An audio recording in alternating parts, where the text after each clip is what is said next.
Jai Narayan, dear students, good morning. So today we are going to study a new topic, that is screening effect, and it is also known as shielding effect. Screening effect or shielding effect. First thing, what is screening effect or shielding? Suppose this is a nucleus. This is its first orbital and this is its second orbital. Suppose here one electron is present. Here 1, 2, 3 and 4 electrons are present. So this electron second orbital का electron third orbital का electron से क्या करेगा, ripple करेगा, repulsion force show करेगा।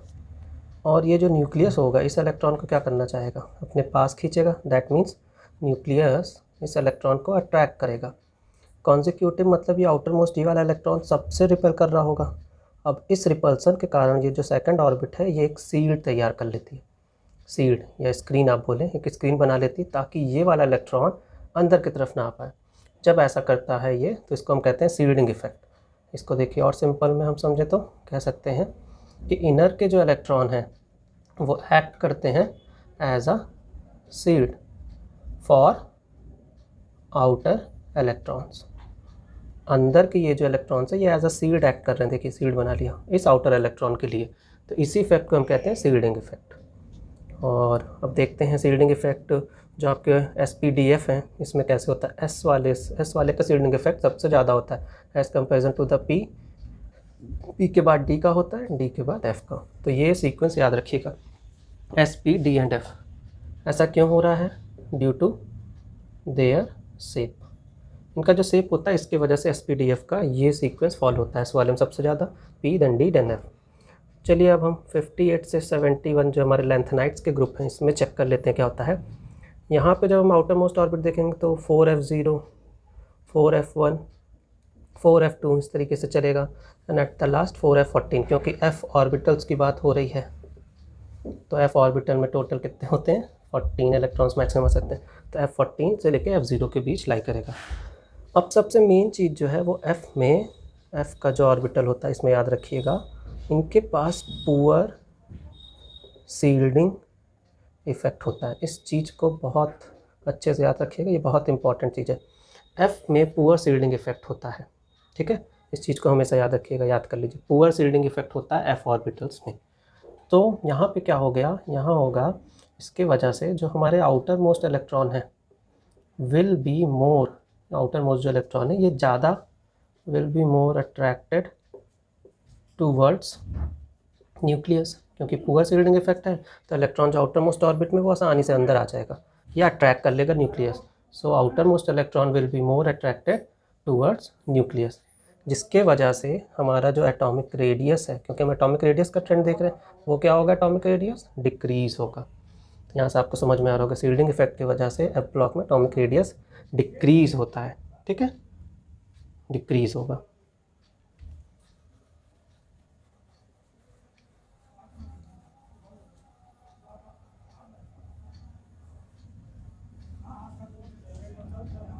चलिए, जो अब हमारा नेक्स्ट टॉपिक जो रह गया था हम लोग नहीं पढ़े थे वो था आयनिक रेडियस। चौथा, 3 हम लोगों ने देख लिया था, आयनिक रेडियस रह गया था। अब आयनिक रेडियस की जब हम बात करते हैं, सपोज ये एक मेटल है तो इसमें से अगर हम एक इलेक्ट्रॉन को निकाल लें तो वो क्या हो जाएगा, M+ बन जाएगा।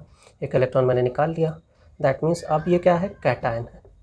ये क्या बन गया, हमारा कैटायन बन गया, कोई प्रॉब्लम नहीं। अब इसको हम लोग फिर से लेते हैं और फिर इसमें से एक इलेक्ट्रॉन निकालते हैं, M+, ये हो गया। इसमें से हमने जब एक और हमारा एक और निकल गया, अब ये क्या हो जाएगा, M-, हमने क्या बनाया, एनायन बना दिया। यहाँ पे देखिए कैटायन की बात कर रहे थे, यहाँ पे हम एनायन बनाए हैं। तो जब एनायन बना M- और ये कैटायन बना तो इन दोनों में आपको हमें देखना क्या है कि आयनिक रेडियस में कैसे ट्रेंड फॉलो कर रहा है। अगर कैटायन बनता है और एनायन बनता है तो क्या ट्रेंड होता है, क्या कैटायन बड़ा होता है कि एनायन बड़ा होता है। तो सबसे पहले मैं इनका ट्रेंड बता देता हूँ। एनायन जो होगा वो हमेशा बड़ा होगा किससे, एटम से, कोई भी एटम। और कोई भी एटम जो होगा वो हमेशा बड़ा होगा किससे, कैटायन से। ये ट्रेंड है। अब इसको समझते हैं कैसे ये आया। ये इस तरीके से आया, समझिएगा। सपोज़ ये आपका न्यूक्लियस है और न्यूक्लियस के आसपास इलेक्ट्रॉन सराउंडेड है 1 2 3 एंड 4। अब ये न्यूक्लियस इन 4 इलेक्ट्रॉन को अपने सेंटर पे जब खींचेगा तो मतलब चारों पे फोर्स लगा रहा होगा। सिंपली हम कहें तो 0.25 का फोर्स लग रहा है सब पे इंडिविजुअल पर। अगर हमने 100% माना तो हम कह सकते हैं कि 25% फोर्स सब पे लग रहा है। ठीक है, चलिए एक और केस लेते हैं। सपोज़ यहाँ पे ना ये न्यूक्लियस है इसका, फिर से वही केस में बना रहा हूँ। अब नंबर ऑफ इलेक्ट्रॉन्स बढ़ गए 1 2 3 4 5 हो गए। ठीक, अब न्यूक्लियस पांचों को होल्ड कर रहा है, होल्ड तो कर रहा है, बट अगर इसको मैं 100% बोलूँ तो एक इंडिविजुअल इलेक्ट्रॉन पे कितना फोर्स लग रहा होगा 20%। दिख रहा है आपको क्या हो रहा है? यहाँ से यहाँ पे फोर्स ऑफ अट्रैक्शन, ये जो फोर्स लग रहा है न्यूक्लियस पे, ये क्या हो रहा है? ये डिक्रीज़ हो रहा है। एक्चुअल में तो डिक्रीज़ हो रहा है, बट ये न्यूक्लियस ने हर एक इलेक्ट्रॉन को होल्ड करने के लिए अब ज़्यादा एनर्जी लगाई ताकि सब अपने ऑर्बिटल्स में फिक्स रह सकें। तो इसके वजह से अगर ये हम बोलें कैटायन था, तो कैटायन में एटॉमिक रेडियस, इसको हम रब कर देते हैं, इसका कोई काम नहीं है, बस कॉन्सेप्ट समझने के लिए था। तो कैटायन में जो एटॉमिक रेडियस है वो क्या हो गया? डिक्रीज़ होगा। ये ट्रेंड हम देख रहे हैं, कैटायन का एटॉमिक रेडियस डिक्रीज़ होगा। और अगर हम ये एनायन बोल दें इसको और एनायन की बात करें तो एनायन में एटॉमिक रेडियस इंक्रीज़ होगा। ठीक है, ऐसा क्यों हो रहा है? This is just because of the effect of nucleus less हो रहा है। इफेक्ट ऑफ जो न्यूक्लियस है, देखिए न्यूक्लियस अब कम इफेक्ट लगा पाएगा हर एक इंडिविजुअल इलेक्ट्रॉन पे। इफेक्ट ऑफ न्यूक्लियस लेस हो रहा है ऑन ईच एटम। हर एक एटम पे जो न्यूक्लियस का इफेक्ट है वो कम हो रहा है। तो जब हर एक एटम पे न्यूक्लियस का इफेक्ट कम होगा तो जाहिर सी बात एटम क्या होगा? एक्सपैंड होगा, तो एटम का रेडियस बढ़ जाएगा। यहाँ पे क्या है? न्यूक्लियस ने सब पे इक्वल फोर्स लगा और सबको होल्ड करके रखा है, तो ज़्यादा फोर्स लग रहा है, दैट वाई एटम का रेडियस डिक्रीज हो रहा है। तो ये आयनिक रेडियस का ट्रेंड था।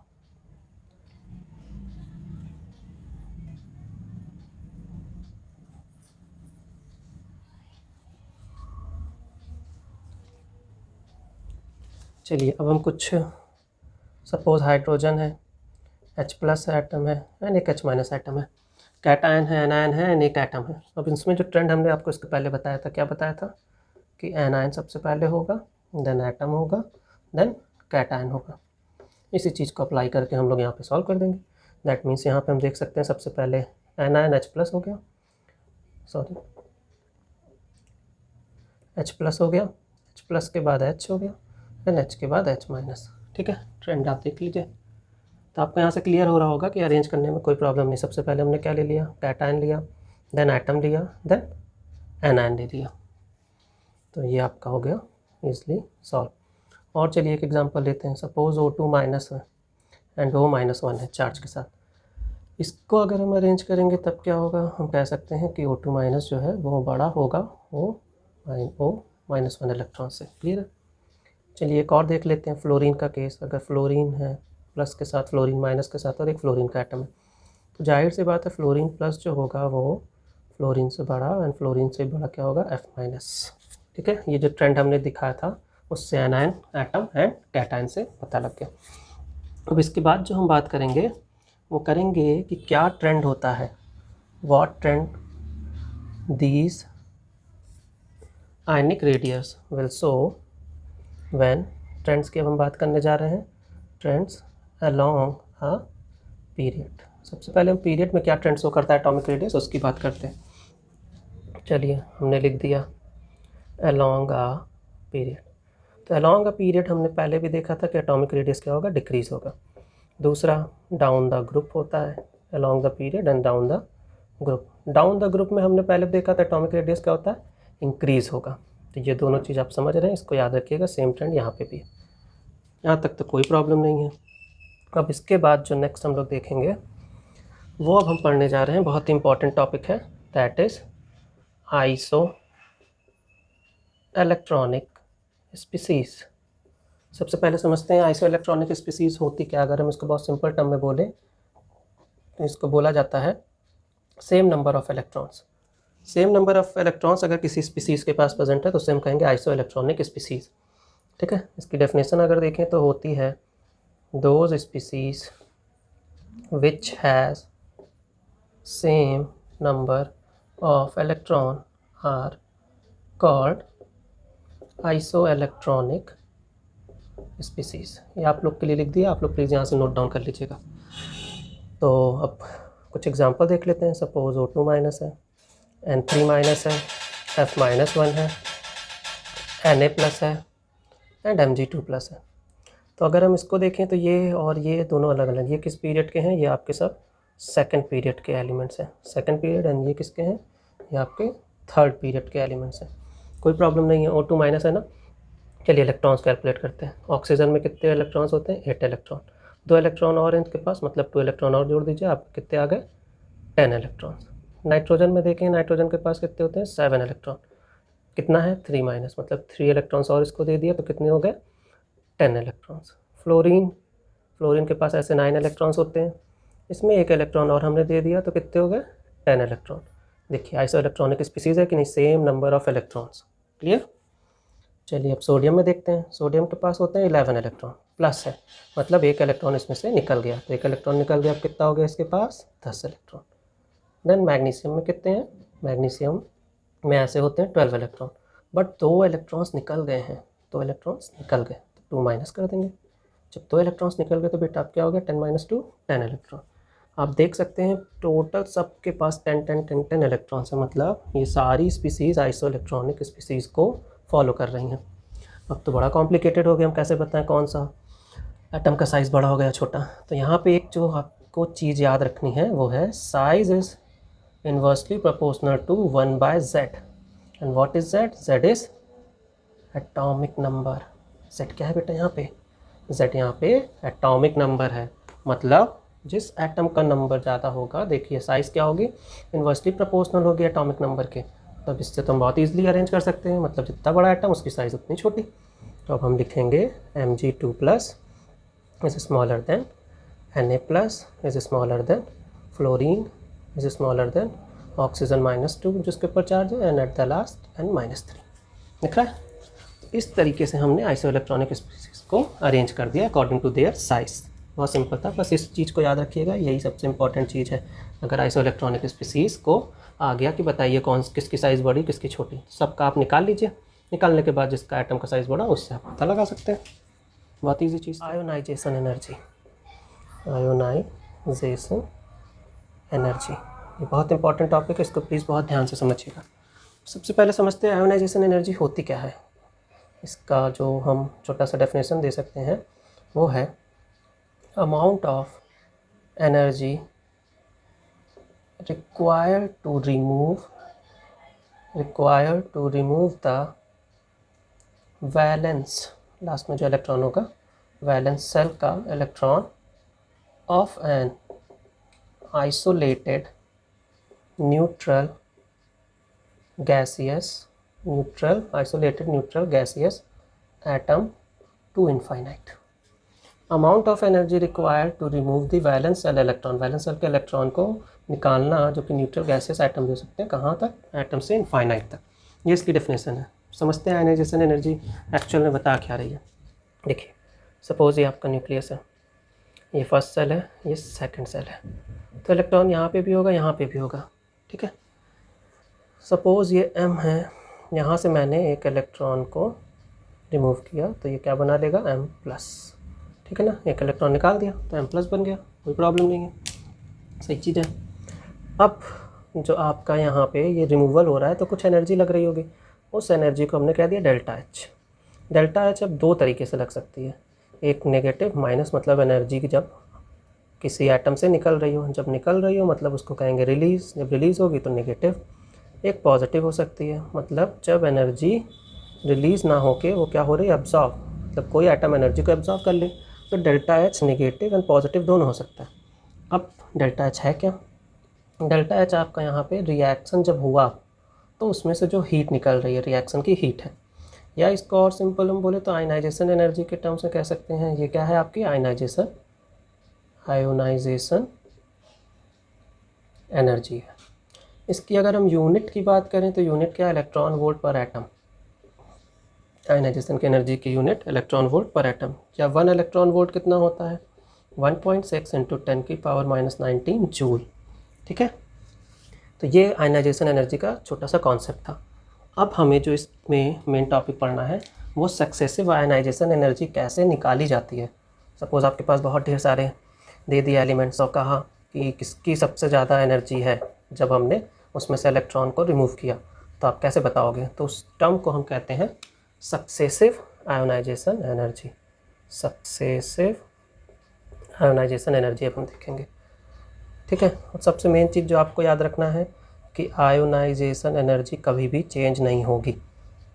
आयोनाइजेशन एनर्जी नेवर चेंजेस, ये चेंज नहीं होती है बेटा, सबकी सेम रहेगी। मतलब एक बार जो फॉलो करने लगेगा एनर्जी निकालते समय, जो एनर्जी रिलीज़ होगी वही सब में रहेगी। ये नहीं है कि हर एक एटम का बहुत डिफरेंट तरीके से चेंज हो रहा है। ये सबका देखिए अभी हम सॉल्व करेंगे, आप समझ जाएंगे इसका मतलब। चलिए इसको मैं रब कर दे रहा हूँ। सपोज़ ये मैंने एक एटम लिया m, इसमें से पहला इलेक्ट्रॉन रिमूव कर दिया, तो m का एक इलेक्ट्रॉन जब रिमूव किया तो ये क्या बना लेगा, m+ जो बनाया हम कह सकते हैं ये इसका फर्स्ट आयनाइजेशन एनर्जी था, IE1 आयनाइजेशन एनर्जी फर्स्ट। अब इस m+ में से फिर मैंने एक इलेक्ट्रॉन को रिमूव कर दिया, तो अब ये क्या हो जाएगा, m2+, मतलब आयनाइजेशन एनर्जी ऑफ सेकेंड। अब इस m2+ में से फिर मैंने एक इलेक्ट्रॉन को रिमूव किया, अब क्या हो जाएगा, एक और हो गया, तो m3+, मतलब आयनाइजेशन एनर्जी ऑफ थर्ड। अब इन तीनों में क्या ट्रेंड फॉलो हो रहा है सबसे पहले ये समझते हैं। यहाँ पे आयनाइजेशन ऑफ एनर्जी 3 जो होगी वो हमेशा बड़ी होगी आयनाइजेशन एनर्जी 2 से, एंड आयनाइजेशन एनर्जी 1 सबसे कम होगी, याद रखिएगा। मतलब ionization energy 3 greater than ionization energy 2 will be greater than ionization energy of 1। इस चीज़ को याद रखिएगा। अब ये हुआ क्यों, ऐसा ट्रेंड आया क्यों, चलिए इसको मैं देख लेता हूँ। ऐसा इसलिए हो रहा है क्योंकि आफ्टर लूजिंग फर्स्ट इलेक्ट्रॉन, एक इलेक्ट्रॉन जब यहाँ से लूज़ हुआ तो नंबर ऑफ इलेक्ट्रॉन्स जो वैलेंस सेल में थे in the valence cell reduce, valence shell में जो नंबर ऑफ इलेक्ट्रॉन वो कम हो गए, तो उसके वजह से जो पुल लगा, the pull on each electron, जो पुल लगेगा सभी इलेक्ट्रॉन के ऊपर ऑन ईच इलेक्ट्रॉन, ये क्या होगा, इंक्रीज़ हो जाएगा। इंक्रीज़ होने की वजह से हैंस इट बिकम्स, इसके वजह से बहुत ही ज़्यादा डिफ़िकल्ट हो जाएगा, hence it become more difficult to extract. अब बहुत ज़्यादा डिफ़िकल्ट हो जाएगा कि इसके अंदर से हम दूसरे इलेक्ट्रॉन को निकाल सकें, टू एक्सट्रैक्ट अनदर इलेक्ट्रॉन। बस इस चीज़ को याद रखिएगा, आप समझ जाएंगे।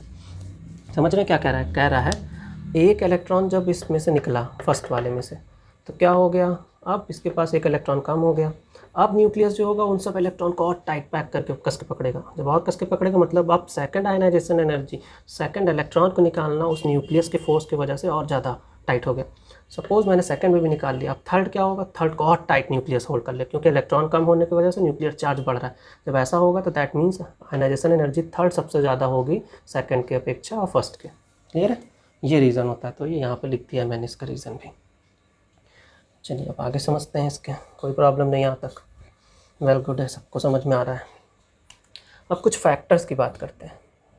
बहुत सारे फैक्टर्स होते हैं, factors on which ionization energy depends. काफ़ी सारे फैक्टर हैं जिन पे आयोनाइजेशन एनर्जी डिपेंड करता है। उसमें सबसे पहला हम लेते हैं एटॉमिक साइज़ का। एटम की जो साइज़ होती है उसी, सपोज़ ये एक एटम है और ये एक एटम है, अब देख सकते हैं बड़ा छोटा, तो आयनाइजेशन एनर्जी जो होता है वो इन्वर्सली प्रोपोर्शनल होता है साइज़ के। इस चीज़ को याद रखिएगा, जैसा कि हम लोगों ने पहले देखा था, ionization energy is inversely proportional to the size. Clear है, तो एटम का साइज़ से। चलिए अब दूसरा देखते हैं, न्यूक्लियर चार्ज अगर होगा तो वहाँ पे क्या वेरिएशन होता है, फैक्टर क्या होता है आयनाइजेशन एनर्जी का।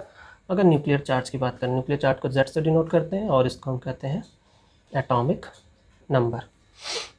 देखते हैं, देखिए ये आपका एक न्यूक्लियस है जिसके ऊपर 3 चार्ज है और यहाँ पे एक इलेक्ट्रॉन है। दूसरा मैं यहाँ पे एक और बना रहा हूँ न्यूक्लियस जिसके पास नंबर ऑफ न्यूक्लियर चार्ज काफ़ी ज़्यादा है और यहाँ पे एक इलेक्ट्रॉन है। अब आप देख के बताइए न्यूक्लियर चार्ज, ये न्यूक्लियस में जितने चार्ज हैं सब इलेक्ट्रॉन एक इलेक्ट्रॉन को पकड़ रहे हैं, तो यहाँ पे क्या होगा केस और यहाँ पे क्या केस होगा, आपको खुद समझ में आ रहा है। इस वाले में न्यूक्लियर चार्ज कम है, इस वाले में इस इलेक्ट्रॉन को होल्ड करने के लिए ये सब चार्जेस एक साथ इसके ऊपर लगा रहे हैं, मतलब यहाँ पे ज़्यादा होगा। तो इससे मुझे पता चल गया कि आयनाइजेशन एनर्जी जो होगा वो डायरेक्टली प्रोपोर्शनल टू होता है न्यूक्लियर चार्ज, या हम कह सकते हैं ionization energy is directly proportional to nuclear charge. Nuclear charge के directly proportional, ionization energy is directly proportional to atom का जो नंबर उसके। चलिए कोई नहीं, 2 चीज़ मैंने देख ली। अब थर्ड जो आएगा वो हमारा आएगा इलेक्ट्रॉनिक कॉन्फ़िगरेशन। अब इलेक्ट्रॉनिक कॉन्फ़िगरेशन से हम कैसे फैक्टर जो है आयनाइजेशन एनर्जी का वो पता कर सकते हैं। चलिए कोई नहीं, अब देखते हैं। अगर स्टेबल एटम हुआ कोई, तो वहाँ पे देखिए 2 केसेस होंगे अगर स्टेबल होगा तो। एक होगा आपका half filled orbitals. Half filled orbitals में कितने केसेस हो सकते हैं? 3। चलिए हम लिख लेते हैं। या तो आपका जो पी ऑर्बिटल होगा वो हाफ फिल्ड होगा तो 3, 6 में से आधा 3। डी में जो होता है 10 आते हैं, 10 का आधा 5। एफ में 14 होते हैं, 14 का आधा 7 लिखा है। हाफ फील्ड में ये 3 सबसे ज़्यादा स्टेबल होंगे इलेक्ट्रॉनिक कन्फिग्रेशन के अकॉर्डिंग। अगर हम फुल फील्ड इलेक्ट्रॉनिक कन्फिग्रेशन की बात करें तो वहाँ पे क्या केस आएगा? वहाँ पे P6 होना चाहिए, D10 होना चाहिए फुल्ली फील्ड, एंड F14 होना चाहिए। ठीक है, तो ऐसा कुछ केस आएगा तो वहाँ पे इलेक्ट्रॉनिक ये सब जो एटम्स होंगी सबसे ज़्यादा स्टेबल होंगे इलेक्ट्रॉनिक कन्फिग्रेशन के अकॉर्डिंग। अगर स्टेबिलिटी है दैट मीन्स इलेक्ट्रॉन को उस आउटर मोस्ट ऑर्बिट से निकालना क्या होगा? बहुत टफ होगा, बहुत टफ होगा। इलेक्ट्रॉन को उस आउटर मोस्ट ऑर्बिट से निकालना बहुत टफ होगा। और ऐसा अगर केस आता है स्टेबिलिटी बहुत ज़्यादा है, दैट मीन्स आयनाइजेशन एनर्जी जो होगी, स्टेबिलिटी बहुत ज़्यादा है, आयनाइजेशन एनर्जी क्या होगी?